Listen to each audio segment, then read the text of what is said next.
میں آپ کی بات قطع کلامی معاف. اب چونکہ میں کچھ جسارت ایسی کروں گا، میں نے جیسے آغاز میں کہا تھا آپ ایک سیاسی فورس اور طاقت کے طور پر بھی آپ کی جماعت سامنے آئی ہے، تو پھر میں آپ سے کچھ اجازت ضرور چاہوں گا کہ کچھ سخت سوالات بھی، کچھ چپتے سوالات بھی میں آپ سے ضرور کروں. مجھے امید ہے کہ آپ ان کا خندہ پیشانی سے جواب بھی دیں گے. علامہ صاحب، کچھ ہم نے ویڈیوز بھی دیکھی آپ کی جس میں براہ راست ٹرمپ کو جو ہے وہ آپ نے کھری سنائی بھی تھی، اور کچھ الفاظ بھی ایسے استعمال ہوئے تھے جن کو میں نشر نہیں کر سکتا. اگر میں یہ دیکھوں کہ کل کو تحریک لبیک کو موقع ملتا ہے آگے آنے کا، تو تحریک لبیک کی کیا خارجہ پالیسی یہی ہوگی؟ کیا وہ اسی طرح سے سفارتی تعلقات کو ڈیل کیا کریں گے جن میں سخت زبان، یہاں تک کہ گالیوں تک کا عنصر نمایاں ہوگا؟ قبلہ بات یہ ہے کہ جب ہماری حکومت آئے گی نا تو پھر ہماری خارجہ پالیسی جو ہے وہ اسلام کے تابع ہوگی. اور میرے آقا و مولا نے خود بھی حکومت فرمائی ہے، چاروں خلفاء نے بھی کی ہے، بہادر شاہ ظفر تک ہمارا دبدبہ رہا ہے، خلافت عثمانیہ تک رہا ہے. تو اگر ہمارے کوئی دو جملے سخت ہو جاتے ہیں تو اس کا مطلب یہ تھوڑا ہوتا ہے کہ پورا نظام ہی الٹ پلٹ جائے گا. یہ باتیں نہیں ہیں. انشاءاللہ جب ہمارا نظام آئے گا تو دنیا علامہ صاحب، میں فرض بالمحال میں ابھی یہ کہتا ہوں کہ میں آپ کو ووٹ دینا چاہتا ہوں، اس کے لیے میں یہ ضرور جاننا چاہوں گا کہ تحریک لبیک یا رسول اللہ صلی اللہ علیہ وسلم کی معاشی پالیسی کیا ہوگی؟ کیونکہ جو ملک معاشی طور پہ مضبوط نہ ہو وہ خارجی طور پر جو ہے کچھ نہیں کر سکتا. جی ڈی پی کا اس وقت 70% ہم تھریشولڈ کراس کر چکے ہیں. ہمارا جو قرضہ ہے ملک کا وہ اپنی اس دہلیز کو پار کر چکا ہوا ہے. آپ کا کوئی معاشی پلان ہے اس ملک کے لیے؟ جناب کیا بات ہے، بہت بڑا آپ نے سوال کیا. انشاءاللہ آپ کو پتہ ہونا چاہیے کہ جب اسلام آیا، عمر بن عبدالعزیز جب مسجد سے گھر گئے تھے تو آدھا اسلام نافذ ہو چکا تھا، اور ایک رات گزری تھی تو صبح تک نظام مصطفیٰ نافذ ہو چکا تھا.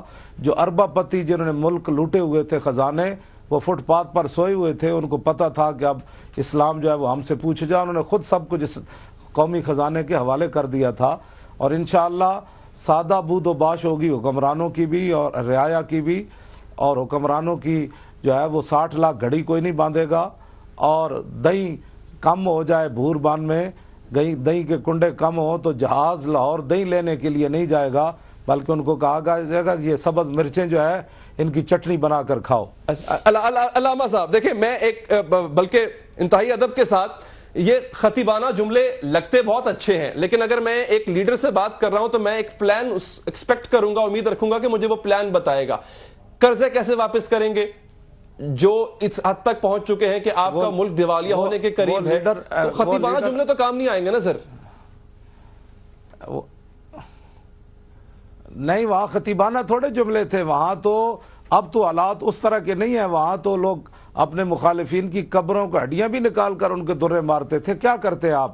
اسلام بڑا ایک برکت والا نظام ہے، کوئی چل کر دیکھے تو صحیح نا. اب باتیں تو نہیں نہ صرف کرنی سی. یہ بل پاس ہونے سے اسلام تھوڑا آئے گا. یہ بل جی پاس ہوا، اب اسمبلی کے پاس جائے گا. اسمبلی اس بل کو کیا پاس کرے گی؟ جو خود کروڑوں اربوں کے قوم کے لٹیرے ہیں وہ کیا پاس کریں گے کہ اسلام آئے؟ اسلام کو انہوں نے 70 سال ڈرا کر رکھا. اسلام کی کون سی بات ہے جس پر انہوں نے عمل کیا؟ بلکہ اگر آپ محسوس نہ فرمائیں تو سود کے مسئلے میں آپ کو پتہ ہے، آپ کے جو آپ نے آپ کو بڑا لوگ کہنے والے، وہ کہنے لگا کہ ہم یہاں مدرسے کھول دیں، جو سود کھاتا ہے اس کو اللہ پوچھے گا، جو نہیں کھاتا وہ نہ کھائے. ہم مدرسے تو نہیں. جب آپ اسلام کو یہ آپ مقام دیں گے تو اسلام تو آپ کی مدد نہیں نہ کرے گا. اسلام تو اسی وقت مدد کرے گا کہ جب آپ کے پاس 8 تلواریں بھی ہو تو آپ بدر کی طرف چل پڑے. فرشتے تو تب آئیں گے نا. آپ جو ہے 20 قسم کے کھانے کھانے کے بعد پھر غریبوں کی باتیں کریں، 400 کنال کے اندر رہ کر، 300 کنال کے اندر رہ کر پھر غریبوں کی باتیں کریں. ایسے تو اسلام تھوڑا آئے گا. میں اگر پریکٹیکل بات کروں، ایک پریکٹیکل بات کروں، دیکھیں عرض یہ ہے کہ اس وقت آپ جکڑے ہوئے ہیں آئی ایم ایف کے قرضوں میں. کریں آپ اگر آپ کے پاس حکومت یا اختیار آتا بھی ہے اور اگر اپنی پالیسی آپ تبدیل بھی کرتے ہیں کہ جناب ہم نظام تبدیل کریں گے، تب بھی آپ نہیں کر سکتے کیونکہ آپ نے اتنے ملکوں کا اور آئی ایم ایف کا قرضہ دینا ہے، وہ آپ کو اپنی شرائط پر چلائیں گے. اس کا کوئی لاہ عمل. آپ الیکشن میں جا رہے ہیں علامہ صاحب، آپ کی تھوڑے عرصے بعد جماعت الیکشن میں جا رہی ہے. میں بتا رہا ہوں نا کہ بلا میں بسم اللہ، یہ تو بڑا آپ نے پھر اہم سوال کر دیا. دھرنے کے اندر آپ نے فیض آباد دیکھا کہ قوم نے کروڑوں روپے کی وہاں چیزیں لا کر ہمیں دی. کروڑوں روپے کی، یعنی رضائیاں، بسترے، کھانے. اور پورے ملک میں جہاں دھرنے ہوئے سب لوگوں نے مجھے بتایا کہ لوگ قبلہ قرضہ 70 ارب ڈالر ہو گیا ہے، بسترے اور کمبل بھی لا کر وہ عوام کے چند پیسوں سے نہیں دیا جائے گا، 70,000 ڈالر بھی نہیں. کمال ہے، ہمارے پاس ایسے ایسے حضور کے غلام موجود ہیں پاکستان میں جو انشاءاللہ ایک بندہ ہی دے دے گا، لیکن ان کو پتہ ہو کہ آگے وہ ہڑپ کرنے والا نہیں ہے، ظالم نہیں ہے، لٹیرا نہیں ہے، اپنی بیٹیوں کی ایک کمپنی جو ہے وہ 10 ارب ڈالر کی بنانے والا نہیں ہے. تو پھر آپ دیکھیں کہ لوگ روڈوں پر بھی پیسے رکھ جائیں گے، یہ قرض ادا کریں آپ. قبلہ یعنی پاکستان جو ہے وہ ٹوٹل چندے پہ چلے گا، معاشی پالیسی کوئی نہیں ہوگی ہماری، چندے پہ چلے گا پاکستان.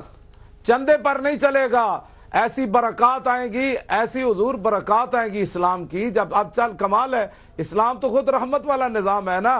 تو جب زمین وَلَوْ أَنَّهُمْ أَقَامُوا التَّوْرَاةَ وَالْإِنْجِيلَ وَمَا أُنزِلَ إِلَيْهِم مِّن رَّبِّهِمْ لَأَكَلُوا مِن فَوْقِهِمْ وَمِن تَحْتِ أَرْجُلِهِمْ.